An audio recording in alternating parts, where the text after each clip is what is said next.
There is a thing that happens in your body when you decide not to say something. A very specific, very physical thing. The words form, they rise, they reach the threshold of being spoken, and then you swallow them. Back down, into the place where the unsaid things live, and you move on, you change the subject, you smile, you ask how their weekend was, and nobody knows. Nobody sees the word that almost made it out. Nobody feels the small, precise compression that happens somewhere between your chest and your throat every time you decide that what you are feeling is not safe enough to say out loud. You have been doing this for years, maybe your whole life, and you are very good at it. Dangerously good. In the next 15 minutes, I am going to show you what that swallowing costs, not in abstract terms, in physiological terms, in neurological terms, in the language of what is actually happening inside a body that has been managing its emotions rather than feeling them for years on end. I am also going to tell you something that the people around you have probably never said. The fact that you suppress so much is not evidence of emotional immaturity. It is almost always evidence of the opposite. The most emotionally intelligent people are statistically the most emotionally suppressed. Not because they feel less, because they feel more. And somewhere along the way, they learned that the full weight of what they feel is more than most rooms can hold. By the end of this, you will understand the hidden cost. You will understand where the suppression began, and you will have something more useful than advice. You will have a framework for finally deciding what to do with everything you have been holding inside. Let me ask you something. When was the last time you said exactly what you meant? Not the edited version. Not the version that considered the other person's reaction first. Not the version that arrived after you'd assessed the room, calculated the risk, and decided to soften the edges. The raw version. The one that formed before the editing began. For most people reading this, the answer is not recent. Maybe not this year. Maybe not this decade. Because you learned, young probably, that the raw version of what you feel tends to make things harder. It makes people uncomfortable. It creates situations that need managing. It shifts the emotional weight of the room in ways that you then feel responsible for fixing. So you became an editor.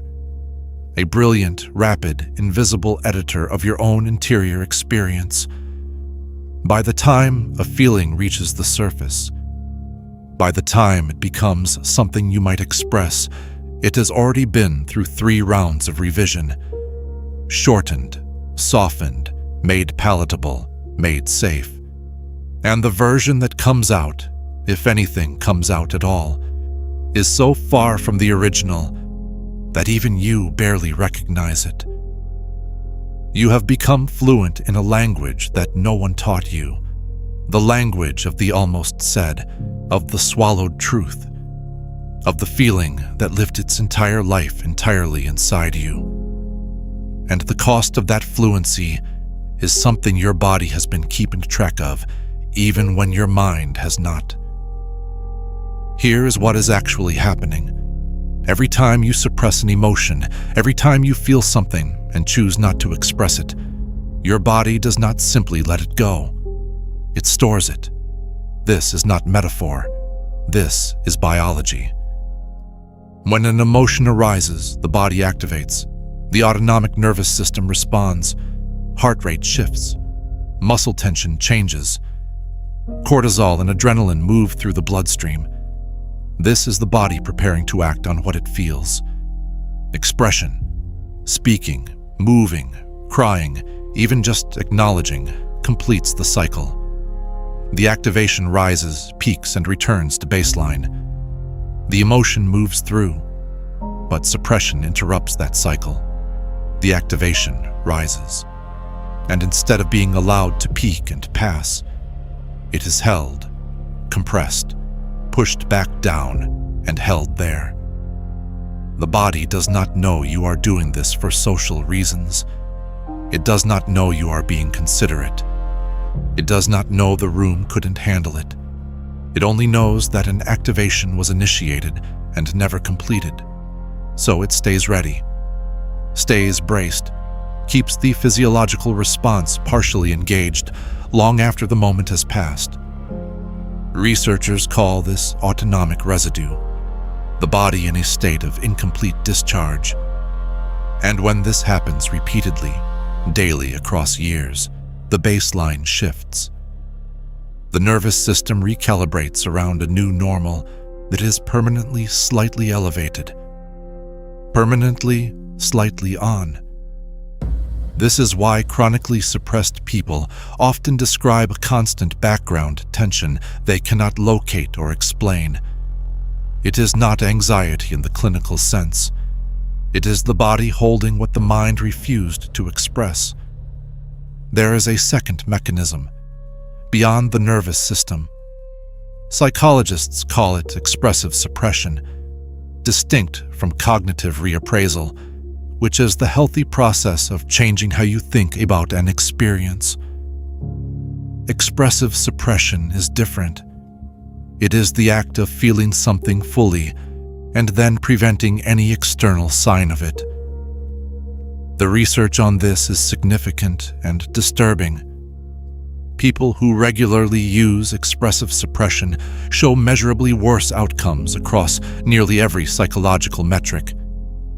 Higher rates of depression and anxiety, reduced relationship satisfaction, lower sense of meaning and purpose. But here is the part that almost no one discusses. The suppression does not just affect the person doing it. It affects the people around them. Studies show that when one person in a conversation suppresses their emotions, the other person's blood pressure rises. The physiological cost of being with someone who is holding something back is measurable in the body of the person they are with. We are wired to feel each other, and when that signal is blocked, when the emotional transmission is cut, something in the nervous system of the other person registers the absence as threat. Something is wrong here. I cannot feel what this person is actually experiencing, and the relationship, the connection, quietly erodes, not from conflict, from distance, the invisible distance of chronic self-containment. There is one more layer, the most personal one. Every emotion that is suppressed carries information. Anger tells you a boundary has been crossed. Grief tells you something mattered. Fear tells you something needs attention. Shame tells you there is a story you have been told about yourself that deserves examination. When you suppress the emotion, you also suppress the information it carries. You lose the message with the messenger, and over time, the person who swallows everything they feel begins to lose access to their own inner compass. Not because it broke, because they stopped listening to it. So gradually, so quietly, that they never noticed the silence. I want to tell you about a woman named Mara. Mara is 38. She is, by every account, one of the calmest people in any room. Her colleagues describe her as unflappable. Her friends say she is the one they call when everything falls apart. She has never, in living memory, raised her voice. She has never, in living memory, cried in front of anyone. She is composed, completely, impeccably, always composed, and she has been this way since she was 9 years old. That was the year her parents' marriage began to come apart. not loudly, quietly, the way things come apart in houses where no one is allowed to name what is happening. Mara learned that year a very precise lesson. Emotions in that house were weather events, uncontrollable, destructive. The adults' feelings filled every available space and left no room for hers. So she put hers away, efficiently, completely. The way a child puts away a toy they have been told is inappropriate for the situation. She became calm. She became the still point in the turning world of her family. And everyone, her parents, her teachers, her friends, told her how remarkable she was, how mature, how together. And she believed them. She believed the composure was her. She did not understand for many years that the composure was a coat, that underneath it, in the place where 9-year-old Mara had stored everything, it was still there, all of it, waiting, not with anger, not demanding to be expressed, just present, the way water is present in rock, invisible, patient, exerting pressure over a very long time. At 38, Mara began having headaches, persistent, no medical cause found. She began waking at 3 in the morning with her jaw clenched so tightly that her dentist told her she was destroying her teeth in her sleep. She began finding, in certain moments, a friend's wedding, a film, a piece of music, that something would rise in her chest, and she would have to excuse herself and stand in a bathroom for a few minutes pressing her hands flat against the cold sink until it passed. She did not have a word for what kept almost surfacing. She had spent 30 years making sure she never had to find one. So what do you do with 30 years of swallowed things? You do not unsuppress them all at once. That is not healing. That is flooding. You begin with 3 things, slowly, in the right order. Step 1, name the pattern before you change it. Before anything else, you have to see it. Not judge it, not fix it, see it. For 1 week, simply notice every time you are about to express something and choose not to. Do not try to express it yet. Just notice the moment. Notice what you were about to say. Notice what stopped you. Was it the anticipation of their reaction? Was it the belief that your feeling was too much? Was it the old calculation, the one you learned before you had language for it, that says, keep it contained, it is safer this way? Write it down if you can, even 1 line. I was going to say, blank. I didn't because blank. This is not therapy. This is archaeology. You are excavating the pattern before you attempt to change it. Because you cannot dismantle a structure you refuse to look at directly. Step 2, discharge the body. First, here is what most self-help completely misses. The stored emotional activation in the body cannot be resolved through thinking. You cannot cognitively process your way out of what your nervous system is holding. The body needs discharge, not necessarily expression to another person, not necessarily a difficult conversation. Discharge, physical, somatic, complete the cycle discharge. What does that look like? It looks like movement that matches the emotion. Walking fast when you are angry. Shaking, literally shaking your hands and arms when anxiety is held in the body. Crying when it comes without immediately stopping it. Breathing, long exhale, longer than the inhale, which directly activates the parasympathetic nervous system and begins to lower the activation baseline. These are not coping mechanisms, they are completion mechanisms. They give the body permission to finish what the suppression interrupted. 10 minutes, 3 times a week. That is enough to begin moving the accumulated residue, not resolve it. Move it. There is a difference.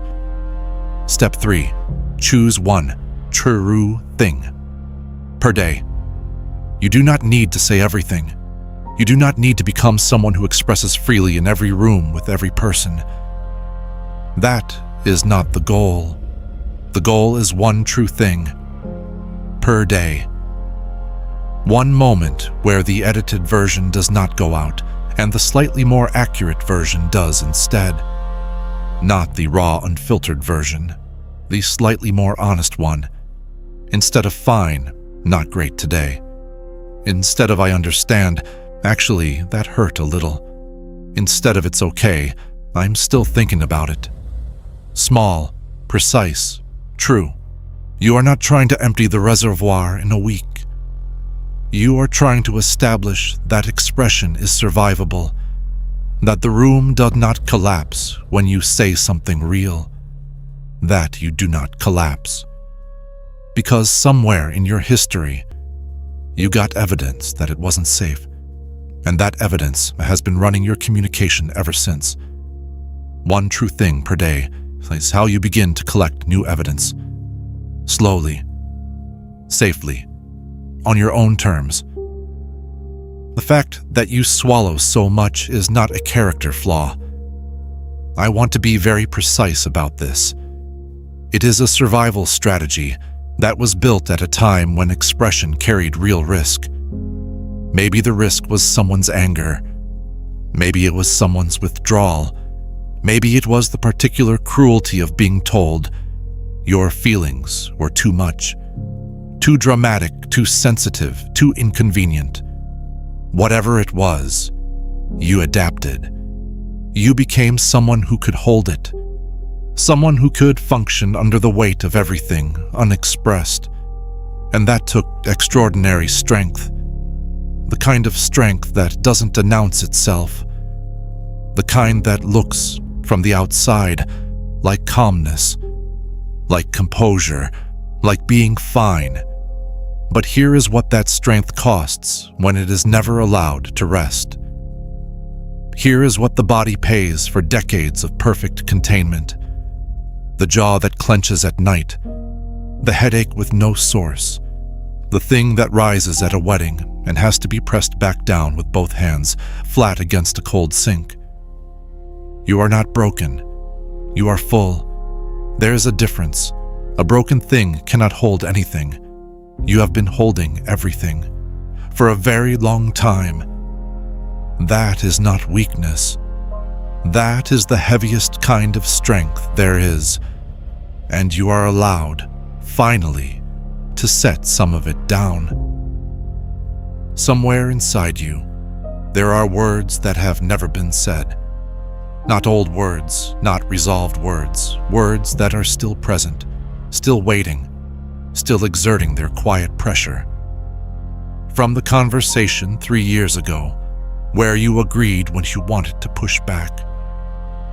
From the relationship where you kept the peace at the cost of your own truth. From the childhood room where you learned that your feelings were a problem to be managed, not a signal to be heard. Those words did not disappear because you swallowed them. They went underground, into the body, into the background, into the jaw that clenches and the sleep that doesn't restore, and the tiredness that 8 hours cannot fix. You know that tiredness. We talked about it before. Now you know one of its sources, not the only source, but one of them. The weight of words you never said. Here is what I want to leave you with. Expression is not weakness. Suppression is not strength. They were sold to you that way, by a world that finds contained people easier to be around, by environments that rewarded your silence and punished your noise. But the truth, the biological, neurological, deeply human truth, is that you are built to feel, built to express, built to move emotion through the body and out into the world in some form. The suppression was learned, which means it can be unlearned. Not overnight, not without discomfort, but with time and intention and the slow accumulation of evidence that saying the true thing does not destroy everything. Next time, we are going to talk about the people who did not just swallow their own feelings. They swallowed everyone else's too. The ones who became the emotional containers for entire families, entire relationships. The ones who were so attuned to other people's pain that they forgot, or were never taught, to feel their own. The cost of that, the specific, invisible, devastating cost of being the person who holds the room together. If this reached something in you, you don't have to say it to anyone yet. Just let yourself know that it's there. That is enough. For now, that is enough.